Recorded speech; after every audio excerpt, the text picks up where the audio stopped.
이렇게 얘기 안 했는데 소득도 없고 더 가난해졌다고 했잖아요. 안녕하세요. 살아있는 세인이기 산책입니다. 저희가 작년에 경제 공부를 했잖아요. 어땠어요? 지출도 좀 절약하고 그 다음에 주식도 투자를 했는데 그렇게 별로 이득이 되지 않아가지고 이거 계속 해야 되나라는 궁금증이 생겼어요. 저희뿐만 아니라 모든 직장인들의 고민입니다. 처음 시작한 분들이 그런 고민을 같이 하거든요. 그래서 오늘은 경제 공부를 한 저희가 왜 돈을 못 벌었는지 고민을 좀 했어요. 진짜요? 네, 분석을 했어요. 왜 그랬을까? 왜냐면 우리가 같이 공부를 했고 네. 같이 유튜브 찍었고 네. 저희가 어떻게 했는지 봤으니까. 그렇죠. 그래서 제가 오늘 한번 얘기를 해볼 테니까 네. 어떻게 생각하는지 말해주세요. 알겠습니다. 네. 왜 저희가 작년 1년 동안 그 전년에 비해서 그다지 소득이 없었을까? 네. 첫 번째는 너무 빠른 실행력 때문입니다. 아, 저희가 그 우리은행 데일리 워킹 적금에 대해서 얘기 들어서 바로 어떻게 했죠? 그 다음날 우리은행을 찾아갔습니다. 그 적금이 비대면 적금인데도 불구하고 일단 우리은행을 갔죠. 네. 너무나 빠른 실행력이죠. 정보를 찾아보지도 않고. 그렇죠. 그리고 현금이 마르지 않은 투자법 있고 네. 네. 그거 유튜브 찍은 날 그날 어떻게 했어요?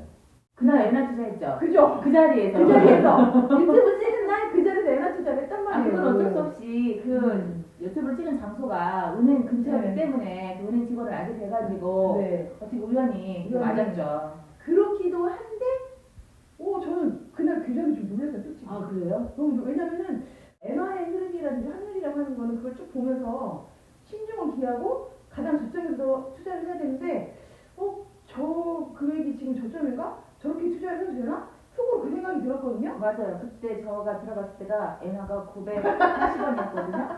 지금 얼마인지 아세요? 알죠? 네. 그때 작년 엔화가 860원대까지 떨어졌으니까. 그리고 현재도 890원, 880원이에요. 네, 맞아요. 그러니까 조금 그날 전 좀 쇼킹했거든요. 음. 네, 그래서 이렇게 빠른 실행력이 좋을 때도 있는데 안 좋을 때도 있다. 성급했군요. 네, 그렇죠. 박금희 투자법을 읽고 저희가 금정자산, 배당자산 이 재산을 분석한 건 정말 잘한 거예요. 네. 이렇게 분석하고 계획을 세우는 걸 바로 실행하는 건 굉장히 잘한 건데 네. 투자를 하는 거는 정말 신중하게 관심을 보고 지켜보면서 가장 저점에 딱 들어가야 되는데 뭐든지 바로바로 너무 빨리 실행한다고 하는 거는 조금 위험할 수도 있다는 거죠. 지금 그리고 특히나 주식 같은 경우는 항상 선반영을 하잖아요. 맞아요. 그리고 지금 이게 올랐다 할 때는 이미 다 반영이 된 뒤란 말이에요. 그렇죠. 이슈화가 된 다음에 그 다음에 들어가는 건 조금 굉장히 위험할 수 있다. 그게 이제 첫 번째 제가 생각하는 이유고요. 아, 그럴 수 있겠네요. 네네. 생각해보니까 네. 제가 듣고 나서 바로바로 이렇게 행동을 옮겼어요. 네. 이제 행동력이 뛰어난 게 굉장히 제 장점인데 네. 투자는 상당히 신중하면서 그 흐름을 봐야 된다는 거죠. 그리고 두 번째 이유는 네. 내가 판단하지 않았기 때문이에요. 내가 판단하지 않았다고요? 네. 제가 네. 저희한테 나 포스코 홀딩스 주 샀어 했을 때 저희가 뭐라고 했어요? 저 바로 두주 샀죠. 그죠? 바로 그래? 나도 사야지. 그랬잖아요. 네. 누가 판단한 거예요? 저는 듣고 네. 친구의 의견을 따라갔죠. 그렇죠. 그러니까 이게 굉장히 중요하니까 직장인들이 대부분 주식 강의 같은 거 들으면 네. 하시는 분들은 어떻게 공부해야 될지를 얘기하면서 정말 방대한 얘기를 해요. 네. 정말. 근데 우리는 그거 다 필요 없고 그래서 어떤 일을 사야 돼요? 이렇게 물어보잖아요. 그렇죠. 너무 바쁘니까. 네. 너무 바쁘니까 그냥 결론만 알려주세요 그러거든요. 네. 근데 박공희 투자법에서 직장인들이 투자할 때 고려해야 할 것은 내가 스스로 판단한 것인지 내가 스스로 결정한 것인지 아, 그거 너무 어려운데요. 네, 어렵죠. 네. 그리고 분석에 많은 시간을 들이지 않아도 되는지 일상생활을 하면서도 가능한 투자인지를 고려해야 된다고 써있어요. 되게. 어떤 주식이 좋은지 전혀 정보가 없었고 분석할 수 있는 능력이 안 되니까 어려운 거죠. 그렇죠. 그러니까 그래서 많은 주식 투자자들은 얘기를 하는 게 뭐냐면 가치 투자를 직장인들한테 하라고 권유하는 이유가 그것들에 대해서 충분히 공부한 몇 개 중요한 데들만 투자를 하라고 얘기를 하거든요. 그리고 박공희 투자법에서 저자가 그래서 제일 많이 권유했던 상품이 ETF예요. 그렇죠. 그리고 분산 투자를 하라고 하잖아요. 그렇죠. 그래서 그거를 내가 설사 모른다 하더라도 펀 ETF, 주식 ETF, 그중에 리츠 ETF 다양한 것들을 추천을 받아서 사고 주기적으로 리밸런싱 해야 된다고 얘기하잖아요. 맞아요. 네네. 네네. 기억나요. 근데 우리는 뭐가 좋아? 이거 살까? 이게 더 앞선다는 거죠. 그 ETF 그 네 종류로 나눠가지고 네. 25% 나눠가지고 네. 조금씩 소액으로 구입했죠. 아우 잘. 이런 거는 정말 잘하는 건데 이런 거를 이제 주기적으로 흐름을 보면서 필요한 부분들을 리밸런싱을 해줘야 된다는 거죠. 아 근데 이렇게 한 번 사긴 했는데 네. 이상하게 이렇게 사지지는 않더라고요. 그죠. 꾸준히 이게 올라갔으면 올라갔기 때문에 못 사고 떨어져 있으면은 더 떨어질까봐 못 사고 약간 그런 두려움이 좀 있더라고요. 맞아요. 그래서 이게 직장인들의 함정이에요. 왜냐하면 직장인들은 시간이 없거든요.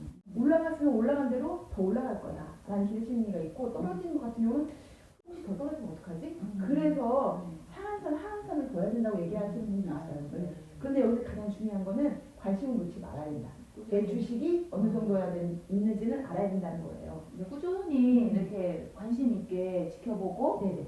매수를 하고 매도도 그다음에 하고. 네.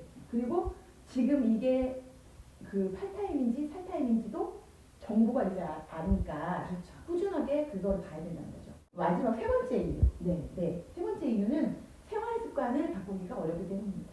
생활 습관요? 네. 자, 우리가 작년에 그 책 읽은 8권의 책에서 보면은 모두가 다 그 공통점이 있어요. 첫 번째 방법이 뭐라고 했죠? 저축을 해라. 그렇죠. 절약과 저축이라고 돼 있거든요. 이미지 백만대 장자에서 부자들의 핵심은 소비 습관과 자제력에 있다라고 했어요. 똑같이 소득에 있는 게 아니고 똑같이 돈을 벌더라도 네. 소득이 아니라 소비를 어떻게 하느냐에 따라 부자가 될 수도 있고 부자가 안 될 수도 있다고 말했죠. 네. 왜 안 되냐? 네.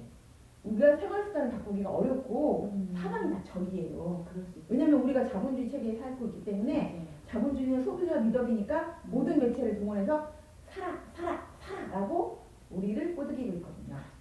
저희가 이런 모든 책들이 저축과 절약해서 투자하고 그리고 계속 경제를 공부하라고 얘기를 했습니다. 어떻게 공부해야 될까? 첫 번째는 흐름을 놓지 않아야 된다. 그러니까 제가 경제의 흐름을 짧게라도 계속 어떻게 확인을 하냐.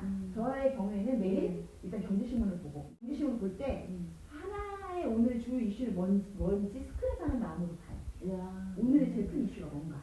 그걸 보고 그 다음에 경제 관련 뉴스레터를 읽어요. 그 무료로 신청할 수 있거든요. 어프지 뉴스레터 이런 거. 예. 그 무료로 신청하면 매일 오기 때문에 네. 바빠서 못 읽으면 주말 한꺼번에 몰아서 읽을 수도 있고 이틀에 한 번씩 전화해 가서 읽을 수도 있어요. 7시에서 9시가 되면 9시에 그날 주식이 어떻게 되는지를 보는 거죠. 그렇게 보면은 사실 주식 상황을 확인해서 할인 상황을 확인하면 시간이 몇 분 걸리죠. 네. 그래서 그렇게 생각보다 시간이 많이 걸리지 않지만 이 핵심은 뭐다? 관심 그 다음에 꾸준히. 네. 날마다 꾸준히 해야 된다고 하는 게 핵심입니다. 그리고 두 번째는 냄비보다 뚝배기가 돼야 된다는 거예요. 그 많은 책들에서 뭐라고 하냐면 주식 투자도 나한테 맞는 투자 방법이 있다. 가치 투자를 할 것인가 단타를 쓸 것인가 그리고 주식을 할 것인가 부동산을 할 것인가 이렇게 나한테 맞는 게 있는데 우리는 이게 잘 된다 그러면 막 냄비가 되는 거야. 불 끌었다가 그 다음 또 파란색으로 주식 바뀐다. 다시는 안 쳐다봐. 이렇게 되거든요. 근데 사실 내가 가치 투자를 하는 주식이라고 한다면 파란색일 때 이제 살 타임이잖아요. 그러니까 이게 이제 사야 돼 라고 생각할 수 있는 거죠. 그래서 생각으로는 그 아까 절약과 저축 얘기했잖아요.